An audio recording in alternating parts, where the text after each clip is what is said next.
Om Swastiastu, Assalamualaikum warahmatullahi wabarakatuh. Salam sejahtera bagi kita semua. Salam nama budaya, salam kebajikan. Perkenalkan saya Tasya Hikmah Ramanti Beninda dari kelas 1 Biologi Murni dengan NIM 20130909102.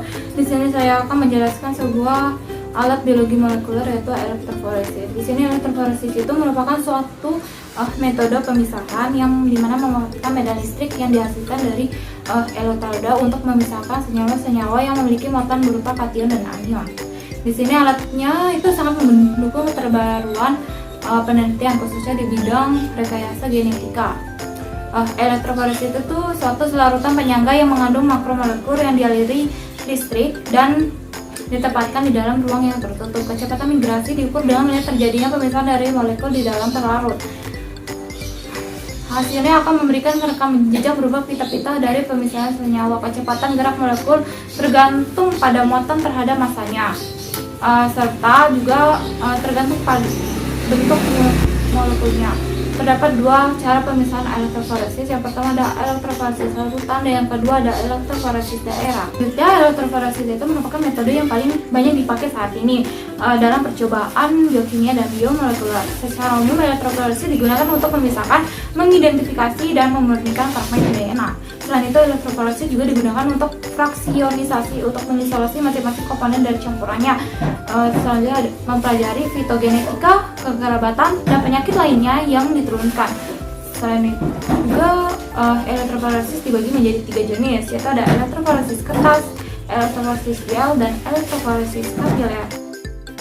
Selanjutnya ada fungsi dari elektroforesis. Yang pertama untuk menyediakan informasi mengenai ukuran, konfirmasi, dan muatan dari protein dan asam nukleat. Yang kedua sebagai metode pemisahan yang dapat digunakan untuk menentukan komponen dari protein atau asam nukleat dari setiap individu. Yang ketiga pada bidang kepolisian, teknik ini digunakan untuk pemisahan DNA karakteristik khusus dan misalnya sidik jari sehingga membantu polisi dalam mengungkap sebuah kasus. Yang keempat, dalam bidang biologi molekuler, elektroforesis merupakan salah satu cara untuk memvisualisasikan keberadaan DNA, plasmid, dan dari suatu produk PCR. Selanjutnya, itu ada pengaplikasian dari elektroforesis. Yang pertama, untuk membandingkan gen homolog dari spesies yang berbeda. Yang kedua, sebagai DNA fingerprinting. Yang ketiga, mendeteksi kelainan genetik. Yang keempat, untuk mendeteksi lokasi dan jumlah mRNA dalam sel atau jaringan yang tertentu. Yang kelima, mengetahui aktivitas gen selama perkembangan dari berbagai tipe sel organisme atau percobaan perakuan gen. Yang keenam, mempelajari evolusi tingkat molekuler. Yang ketujuh, untuk mengetahui variasi genetik yang ada di alam. Yang kedelapan, menentukan berat molekul DNA, RNA, dan protein tertentu. Yang kesembilan, untuk mengidentifikasikan suatu turunan dan perbedaan dari genetik antar individu. Yang ke-10, untuk mengetahui jumlah fragmen DNA yang diklon dalam rekombinan DNA plasmid. Yang ke-11, untuk menganalisa fragmen DNA yang diamplifikasi lewat PCR. Ada bagian-bagian dari elektroforesis. Yang pertama, ada buffer. Yang kedua, katoda. Yang ketiga, bagian sampel yang bermuatan negatif. Yang keempat, ada dari tempat buang sampelnya. Yang kelima, ada bagian sampel yang bermuatan negatif. Yang keenam itu sebagai tempat penaruh media pendukung, kertas, arabosal, polyacrylide, dan lain-lain. Yang ketujuh, ada anoda. Selanjutnya kita memasuki jenis-jenis dari elektroforesis. Yang pertama itu elektroforesis kertas. Di sini elektroforesis kertas itu merupakan jenis elektroforesis yang terdiri dari kertas sebagai fase diam dan partikel bermuatan yang terlarut sebagai fase gerak. Terutama ialah ion-ion yang kompleks. Pemisahan ini terjadi akibat adanya gradiasi konsentrasi sepanjang sistem pemisahan. Pergerakan partikel dalam kertas tergantung pada muatan dan valensi zat terlarut.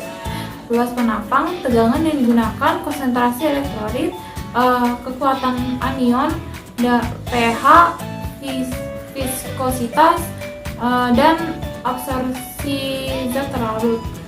Kelemahan dari penggunaan dari elektroforesis kertas yaitu adanya gangguan yang disebabkan oleh adanya gugus OH yang terdapat pada selulosa yang dapat berinteraksi dengan molekul polar, sehingga dari migrasi molekul tersebut terganggu dan menjadi lebih rendah. Keuntungan dari elektroforesis kertas ini yang pertama, pemisahan spot menjadi lebih kecil. Yang kedua, mudah memisahkan sampel dengan spektrofotometri. Yang ketiga, mudah dilakukan dalam terlarut karena memilikinya yang lebih sedikit.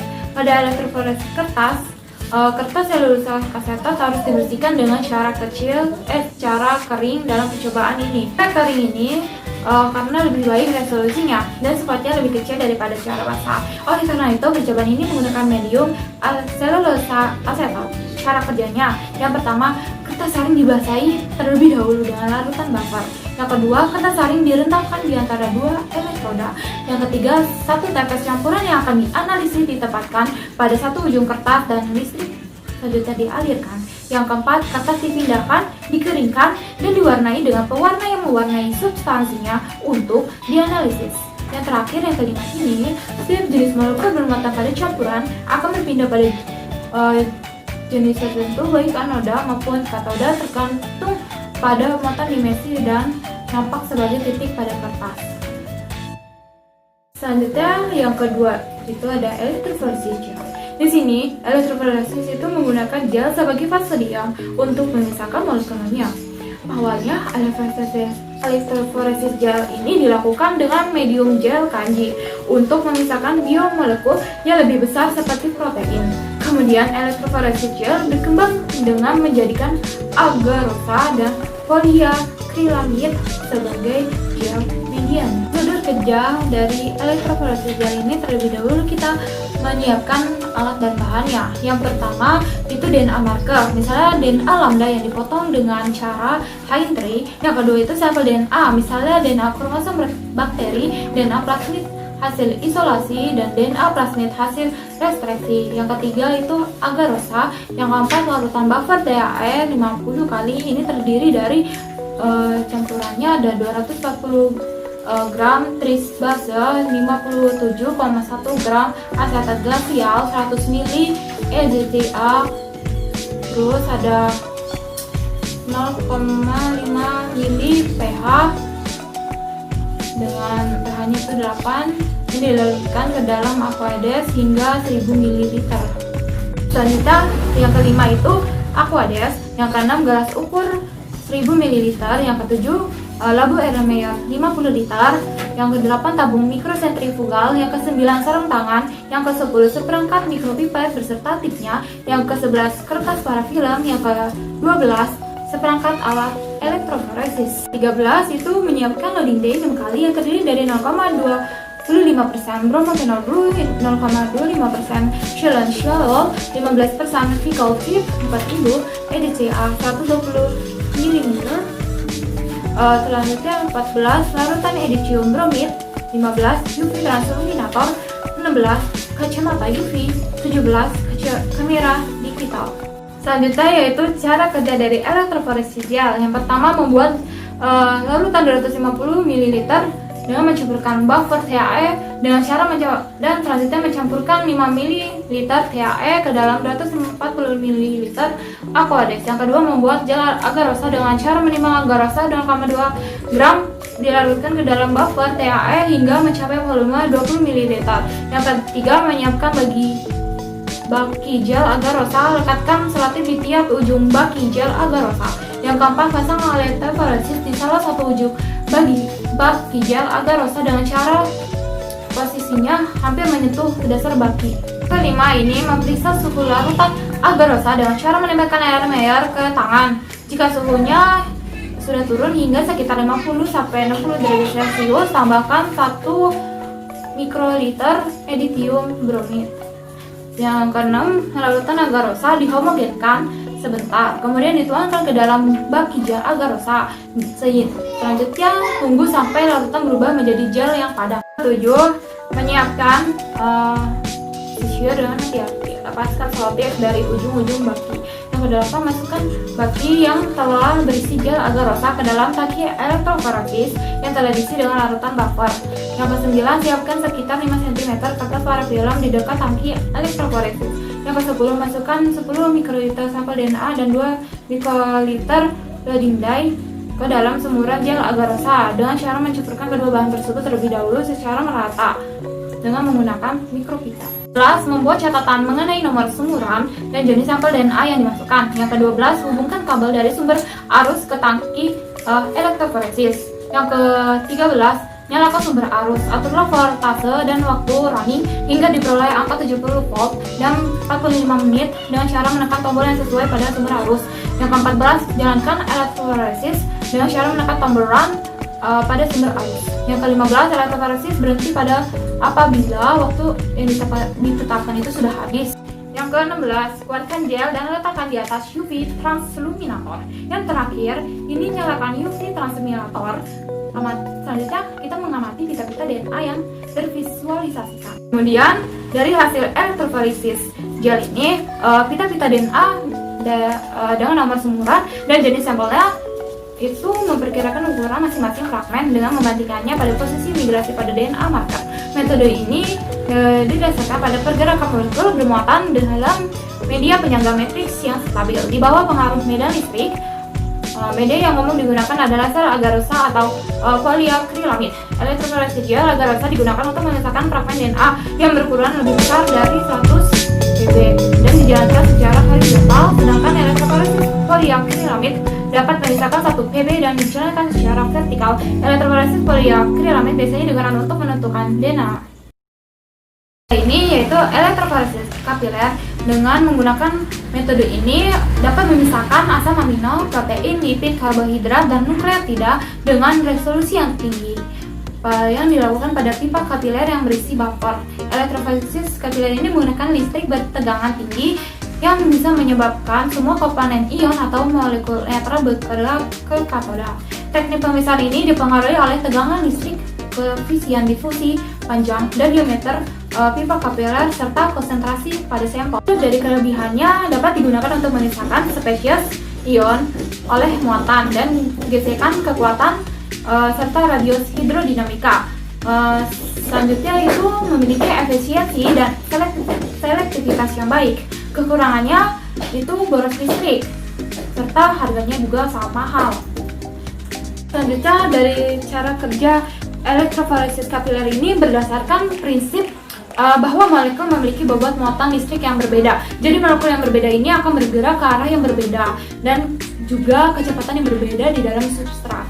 Jadi ketika substrat terkena medan listrik dengan cara mencelupkan satu elektroda pada salah satu ujungnya dengan ujung yang lain, maka molekul bermuatan positif akan bergerak menuju elektroda negatif, sedangkan molekul yang bermuatan negatif menuju elektroda yang positif. Dan ada faktor-faktor yang mempengaruhi kualitas pemisahan dari elektroforesis. Yang pertama itu adanya pengaruh kekuatan medan listrik, yaitu jika dalam satu percobaan dengan kondisi pH, konsentrasi medium dan senyawa analit yang sama, tetapi medan listrik berbeda, maka percobaan yang dialami itu voltasenya akan tinggi dan juga menghasilkan mobilitas elektroforetik yang lebih cepat. Yang kedua itu adanya pengaruh perbedaan muatan. Misalnya nih, dalam suatu campuran senyawa larutan buffer terdiri dari berbagai muatan negatif, positif, dan netral. Maka jika dalam percobaan tidak dialirkan listrik, maka muatan positif akan menuju ke anoda, sedangkan muatan negatif akan menuju katoda, dan muatan netral itu akan tetap tidak bergerak. Meskipun dalam larutan buffer tersebut terdapat air, ion A+ dan OH- yang juga bergerak pada masing-masing daerah kutub negatif dan kutub positif, tetapi dikarenakan adanya konsentrasi pada kedua ion tersebut sangat kecil dan konduktivitas air lebih kecil daripada konduktivitas garam, sehingga mengakibatkan komponen-komponen protein tersebut mulai bermigrasi. Ketiga itu adanya perbedaan berat molekul. Jika dalam suatu molekul memiliki berat molekul yang kecil, maka mobilitas elektroforetiknya akan semakin cepat. Sedangkan pada saat berat molekul lebih besar, maka mobilitas elektroforetiknya itu akan lambat. Hal ini dikarenakan adanya interaksi antar molekul pada medium yang digunakan dalam gel. Keempat ini adanya keasam basaan medium atau pH. Kecepatan gerakan ion dan molekul yang ini dipengaruhi oleh kondisi lingkungan di sekitar molekul yang dapat mempengaruhi muatannya atau pH yang dikandung oleh makromolekul tersebut. Oleh karena itu, penggunaan larutan buffer sangat menentukan mobilitas ion dan molekul selama proses elektroforesis. Kelima ini yang terakhir itu adanya pengaruh surfaktan. Dalam penambahan surfaktan ini dimaksudkan agar reaksi elektroforesis yang terjadi tersebar secara merata. Dimana jika dalam satu molekul tidak diketahui muatan molekul tersebut, maka senyawa analit diberikan surfaktan agar mengetahui muatan dari senyawa analit tersebut. Jadi surfaktan ini memiliki struktur yang polar dan non-polar. Sekian dan terima kasih. Semoga dengan video ini, dengan menjelaskan alat biologi molekuler berupa elektroforesis dapat dijadikan sebagai pengetahuan tambahan.